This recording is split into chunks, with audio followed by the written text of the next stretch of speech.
Hello 100 Kid Down, what's up people? Back with another video, and today we're previewing Ipswich Town versus Portsmouth. Before we get into anything, you know we got to do the shout outs. Massive shout outs to Angel Care Homes, to Mark Darcy, and of course to Desi Ballers. And like I say, each and every video, if you haven't already, make sure you subscribe to the channel, smash the like button, that's the little thumbs up button there, turn the notifications on, and let me know your thoughts in the comments. All of that YouTube voodoo helps with the algorithms, helps us to grow this channel more and more. And yeah, man, let's hopefully get to 2,000 subscribers by the end of the season. Big up all you legends that have subscribed.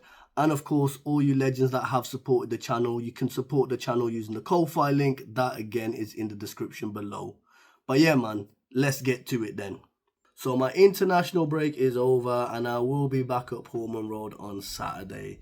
I missed obviously the Sheffield United win, missed the Blackburn game, which was obviously rained off, and the EFL have come out about that today, which we'll talk about in a minute. But yeah, man, back at Portsmouth Road, and like we've seen this season, we're a better team at home. We travel poorly, and again, I'll talk about that in a bit as well. So I am feeling a bit confident, but let's not, dismiss Portsmouth and their ability. Obviously, they've, I think they lost 2-0 away at Sheffield Wednesday, was it their last fixture? But they've played 6, won 2, drawn 2, lost 2, more points than us. One of their last games that they had, obviously they lost to Sheffield Wednesday. Before that they had, I think it was a 0-0 in the South Coast derby against Southampton, although maybe Portsmouth edged that. And they've got some good players. We know obviously about Connor Chaplin. He won't be playing because of that loan agreement that we have with him. We know about Andre Dezelle, who's opened his scoring this season as well. I think he's found a goal. He operates in, like he did for Town, in that kind of 6/8 role. But it's their man, what's his name? Sejic. I don't know if that's how you pronounce it. He's played out on the right. He also can play as a 10. I think he's got 2 goals and a couple of assists this season. He's their top scorer and assist. So he looks like a player that can create and will certainly threaten. So I'm guessing he'll play in that 10 role, which would then put in that Biancelli, is that his name? Bianchini or something like that, I think that's his name. He'll probably come on one side, and then they've got obviously the former scummer Murphy. Obviously, remember what happened last season when a certain Murphy played at Portman Road. Hopefully he doesn't emulate what his brother did.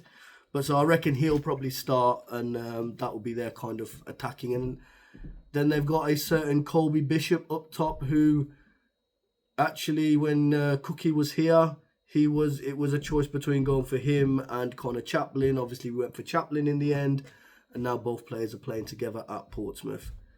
Portsmouth is a club, when we think about, they won the FA Cup, they're in the Premier League, we think about those Harry Redknapp teams and the players that they had. Having been at Fratton Park, and you're going, it's all right, you can, I'll wait. In fact, I'll pause it. Let's pause it. So as I was saying, Portsmouth, a team with a lot of history, FA Cup winners, the Harry Redknapp team. Obviously, in recent history, when we've played them in the Championship, was it in the League One as well? Did we play them in the Championship that season? No, we didn't. So this is the first time we played in the Championship in a long time. Obviously, we played them a couple of times in League One. Went down to Fratton Park a few times. Remember that, was it 4-0 or 4-1? In Cookie's, I think it was one of Cookie's biggest wins at the time. A certain Toto Enciala put in a solid performance that day. Macaulay Bonne on the score sheet. I think Selena was as well. And then when we played them last at Fratton Park, I think it was a Chaplin goal that equalised for us to make it 1-1. And then we beat them 3-2 at Portman Road. I think, was it Ladapo or Mas? Someone got a goal. I really can't remember, but we just edged that after I think they had a penalty. But yeah, it's been a club that you look at Portsmouth and, nice little stadium, nice, kind of history, like I said. And now they're back in the Championship and they want to build up because, let's be honest, they shouldn't have been in League One as long as they were.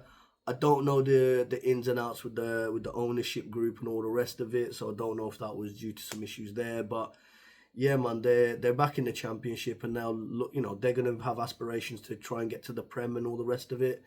And as we've seen with the likes of Sunderland last season, who finished, how many did they finish? Like 15, 16, 17 points or something off the top two, and then they still went up. So, you know, that playoffs really is a lottery, and teams like your Portsmouths, you know, would possibly be looking at, can we break that top six, especially now they've got a natural goal scorer in the likes of Connor Chaplin there.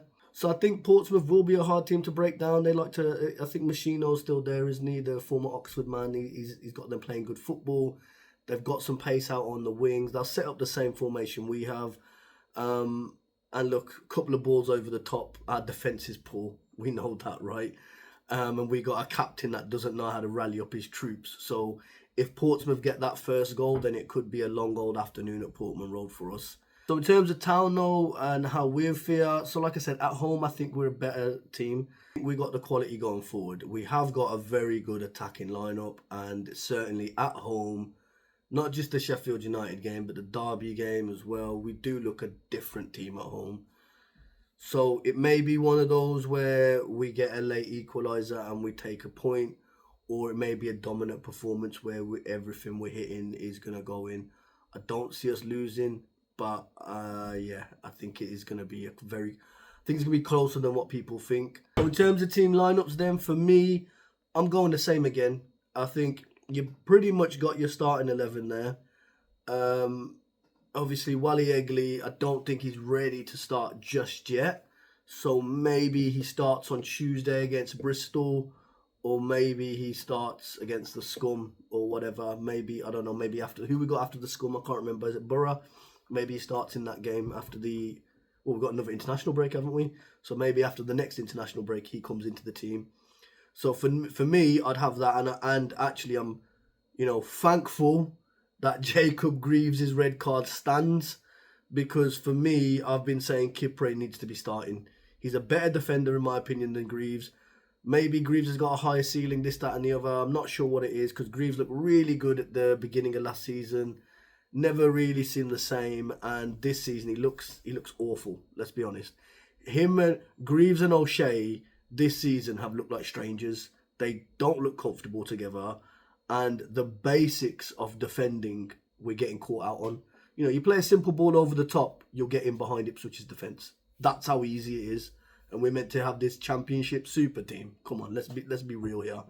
So I think Kipre gives us a bit. I'm more confident in seeing Kipre. I think he's someone, for starters, that ain't going to wait for the ball to bounce 3 times before he attacks it. He's quite solid as well. Very physical. I remember catching him a few times when he used to play for Wigan with Sammy and that back in the day. Obviously, his game's changed. I remember watching him a few times at West Brom as well. Certainly, when we played them away at West Brom a couple of seasons ago, he just dealt with everything.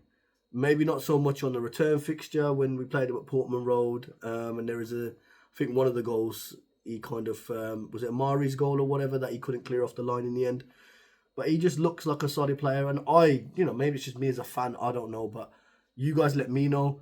I feel a bit more confident seeing Cedric Kipre in the defence than seeing a Jacob Greaves. Hopefully, he can get the best out of Dara O'Shea. I think the first goal is going to be massive, because, like I said, we haven't got a leader that can rally the troops anymore. And we'll talk about the main man behind me in a minute, right? But because obviously there's some news about his contract and all the rest of it. But we don't have a leader on that pitch. And people can say, well, captains, you know, they don't need to shout, they don't need to do this. I get that. I 100% understand that. But when you concede a goal and your captain has his hands on his hips and looks out into the wilderness, I'm not sure what that does. So the jury is out on Dara O'Shea and his captaincy. So like I said, if we don't get that first goal, it's going to be a long afternoon. But I think we will. And I think, you know, the players like Philogene, I think if Akpon starts as well, for me, he's a starter. I think he could open his account as well. Hursty obviously looked a bit sharp against Sheffield United. I was going to say Wednesday. So in terms of score prediction then, and in fact, here's everyone else's scores, and here's mine. I'm going for a 3-1 Town win. I don't think we'll keep a clean sheet. I don't think we have it in us to do that. I would love it if we did. But I think we'll score, and I think they'll make it 1-1 and we'll go on and get another 2. Or it might be 2-0 and they pull one back or something. But I think we score first, and I think we go on to win that game 3-1. Blackburn game, let's get into that then. So obviously the EFL have just announced, I say just a couple of hours ago, announced what we all thought would happen. It'd be a replay in full. So Blackburn fans, if you're watching here, where's the, I haven't got a tissue, but there's a tissue somewhere. You can wipe your tears if you want. These are the rules. These are the rules. Cry, go argue with your nan, whatever. In the words of Justin Timberlake, cry me a river. Oh, you did. It flooded. The pitch got flooded. The game got postponed. Whatever, right?